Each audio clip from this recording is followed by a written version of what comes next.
So when you start thinking about everything being about energy flowing, and you especially think about your physical apparatus being a vessel that flows energy, and you realize that your thoughts are what really matter, because your thoughts are the gateways to whether the energy is being allowed to flow in the direction of your desires.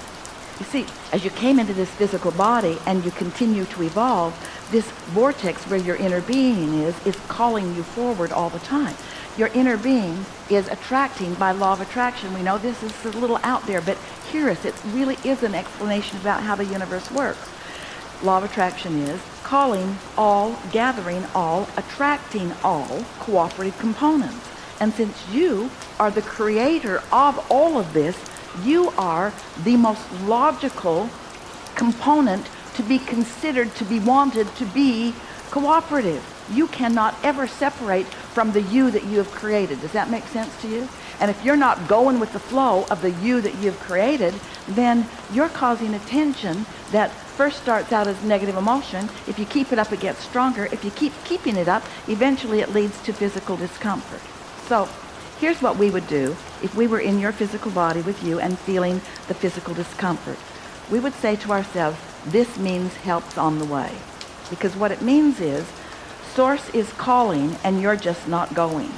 If you could relax into it, give in to the pain, rather than resisting it, rather than thinking that it means something's wrong, instead say, it's an indicator that's helping me. And if I can just relax into it. For example, let's say that there are 10 thoughts that you might be thinking about, 10 important subjects in your life, and half of them feel pretty satisfying when you think about them, and the other half don't. Well, with a little bit of meditation, you'll find it easier and easier to approach the subjects that feel most satisfying. It's sort of like when you sit in front of your television, you know the programs that please you and you know the ones that don't, and you don't have a lot of difficulty making the choices in that. So, relative to your physical body, if you could think about how your inner being has summoned all cooperative components and is actually calling the consciousness of your cells into well-being. And if your inner being were not, by your request, calling the consciousness of your cells, are we too far out for you? You accept your cells have consciousness? Calling the consciousness of your cells into their new becoming. If that weren't happening, you'd feel no pain.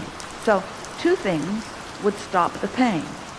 If you weren't asking for improvement, which is your inner being calling it, or if you weren't resisting the improvement that is being called for. So that's why we say, if you can relax into it, see it as a good sign. Oh, this means help's on the way.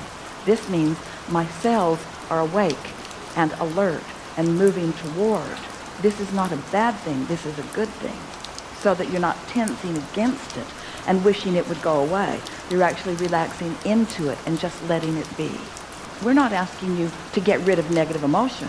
We're just asking you to think thoughts where negative emotion doesn't apply.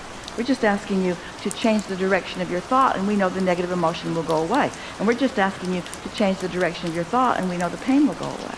This is law of attraction, universe. It's law of inclusion. There's no law of exclusion. So you can't push anything away. So when you think about the things you don't want, and you try to push them away, they don't go away, they just get bigger. So now we want to say to you, it's not your thoughts about your body that are the reason for your pain. It's your thoughts about things that you're worried about. It's the things you worry about. It's the unsatisfying thoughts you have. And most of them, you would be shocked to realize how really insignificant in the scope of your life they really are. People make mountains out of molehills. You make big deals out of things that aren't big deals. And part of it is because you've been trained to find a problem and solve it. But when you find a problem, you make it bigger. And you've already long ago put the solution into the vortex, and source energy has already solved the problem. But the vibration of the solution and the vibration of the problem are two different frequencies. So, is this making some sense to you? Yeah. So you're looking for a practical application. I've been dying to try to ask you this one thing. My experiences from the past, about 30 years ago, I got hit on the head, and it caused an experience for me to experience, which was pure ecstasy. Because I forgot who I was, a living, breathing human being. And it took me a couple years later to realize, once I came out of all this, that I experienced this. And I think I think that has something to do with it. It does, and this is what it has to do with it. You tasted the sweetness of pure alignment, and you've been mad at every moment that you're not in that ever since. And wouldn't anybody be? Wouldn't anybody be? And then blaming yourself. Can somebody just hit me over the head again? How can I get back to that? But this is what we're talking about here today. How you get back to that is just a little bit at a time, just going a little easier on yourself. And really, now this is a really good time to talk about meditation, because most people really don't get what we mean by it at all. Because you know how we talked about 20 years, you took it 30, but you know what we talked about?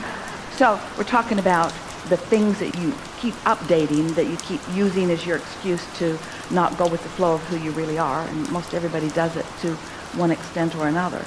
What happens is that as you're observing life experience and then letting what you're observing be the reason for the active vibration, often you pinch yourself off is too strong a word, but you hinder the natural flow of who you are. And so when you realize that your life experience has caused you to become more and that you want to go in the direction of it, then what we're talking about is getting up to speed with who you've become, and nothing else will do. The reason that we talk about meditation is because you've got these beliefs that are in the way. And your beliefs, you didn't make them up. They're based upon experiences that you've lived. And they make sense to you, and you keep renewing them. But the fact is, you have beliefs that are not valid, that are in the way of what is valid. And it's not the easiest thing in the world to sort that out, because there are what you call in your legal terms, there's evidence or circumstantial evidence, or there's peer group pressure, or there's historical data. In other words, there are all kinds of things that don't have anything to do with you that you tend to believe that just are not important or necessary. So what we've noticed is we've been playing with you all for a very long time, longer than you know. What we've noticed is that while we can help you bridge those beliefs, in fact, that's some of what the processes of the past life regression and things are about, is people trying to help you bridge beliefs or find a new way of looking at things.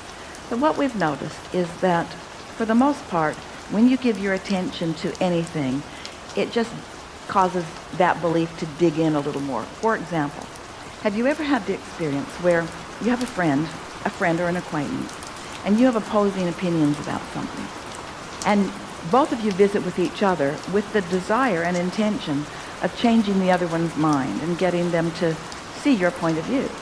But have you noticed that usually the more you talk, the more they dig in, the more they do not move in the direction of your much more logical. And so what we want you to realize is that you're doing that to yourself all the time. You're digging in with beliefs that work against your now desires, and it's not necessary that you do that.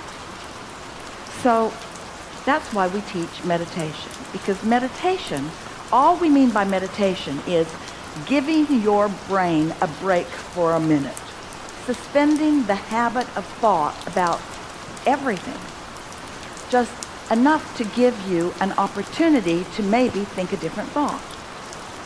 Meditation is just a quieting of the mind, and not for very long every day.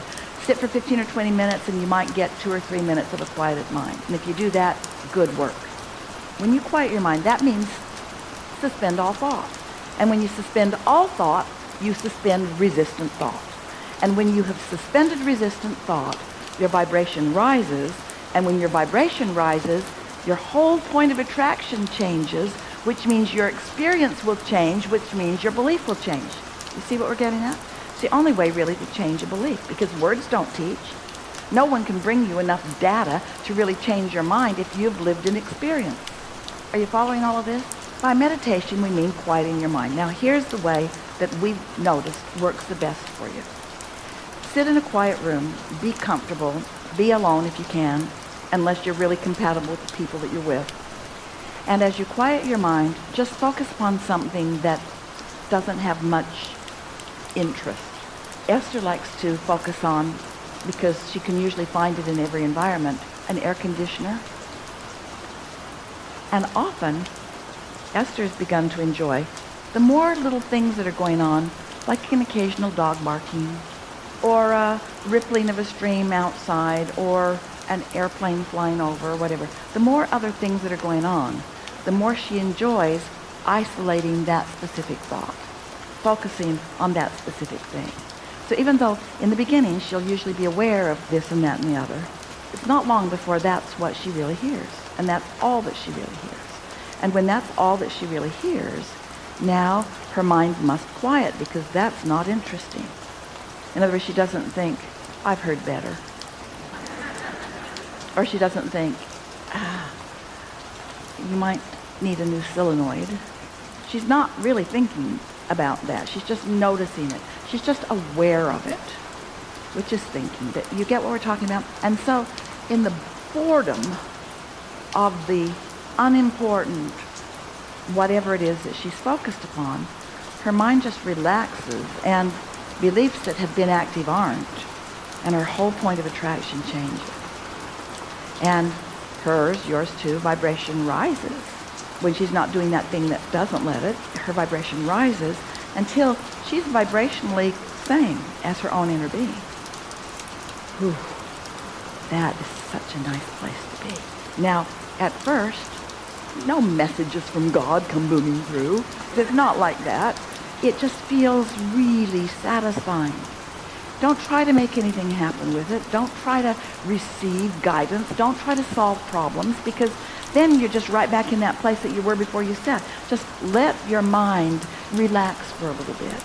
And as the vibration rises and you become vibrationally equivalent to your inner being, now you're in a different point of attraction. What happens is, even though you can't recognize it that first time or second or third or fourth, or maybe it won't ever be perfectly obvious to you what's happened to your point of attraction, but everything in your experience will change. Your relationship with every person, your relationship with your own body, your relationship with everything changes, because the resistance that you've been dragging around becomes less and less of a factor. So your beliefs begin to change. The mix between you and you begins to shift. And the benefit of it is that, first of all, you feel better more of the time. It's funny, some of our human friends will say to us, all right, well, I'll pay the price of happiness if it'll get me what I want. And we say, happiness is what you want. It is what you want. Everything that everyone wants, no matter what it is, a relationship or an improvement or a material object or a pile of money, everything that you want is because you believe you will feel better in the having of it. And it is the feeling better that we want you to show yourself that you can accomplish within a week or two or three of just giving yourself that 15 or 20 minutes every day. So then what happens is you don't even have to know.